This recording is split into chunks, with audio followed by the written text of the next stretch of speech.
Every week I come on this channel and I like to say things that make us feel nice and warm and all fluffy inside. But this week I'm having none of that. I'm gonna get angry this week. I'm gonna get all riled up this week. I'm gonna say some things that are gonna piss some people off. And you know what I'm gonna say to that? Please don't dislike the video.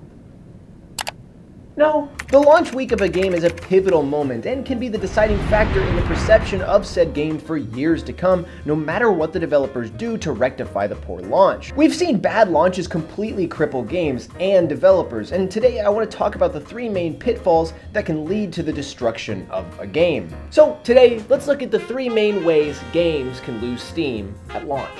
Today's Starfield launch. Woo, yeah! But only for people who spend an extra $35. What the hell, man? One of the most baffling and unfounded trends of recent in video games is the one of a segmented launch, as developers are opting to release their game in two parts, wherein if you pay extra money for the game, you can get access to it anywhere from 3 to 7 days early, effectively splitting the game's player base in half between ones who want to spend the money to get it early and players who have brains jiggling around in their skulls.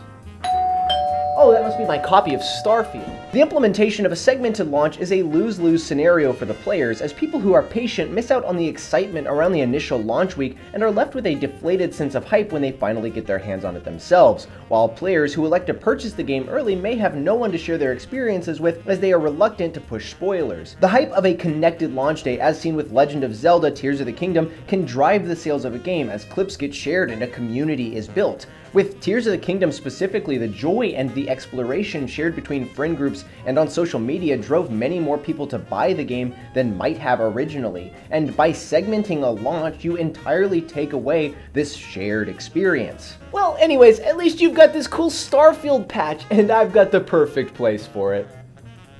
In a world of one-day shipping and rising crime rates and two-day shipping, we are a little spoiled by things being immediately delivered upon. The most common way to hurt a game's launch is by overpromising and under-delivering. I don't get it. It's funny because I'm relating physical delivering with virtual delivering. This scenario is funny because I'm over-explaining the joke.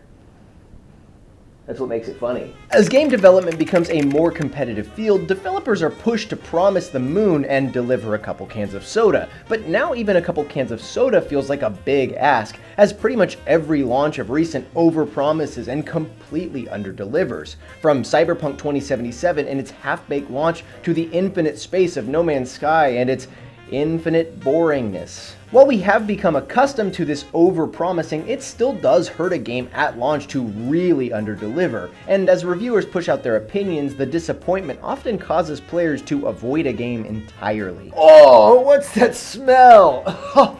I think these servers may have gone bad. I'm sorry. While a segmented launch and under-delivering are typically relegated to single-player games, multiplayer games find another way to instantly lose steam, and that is with bad servers.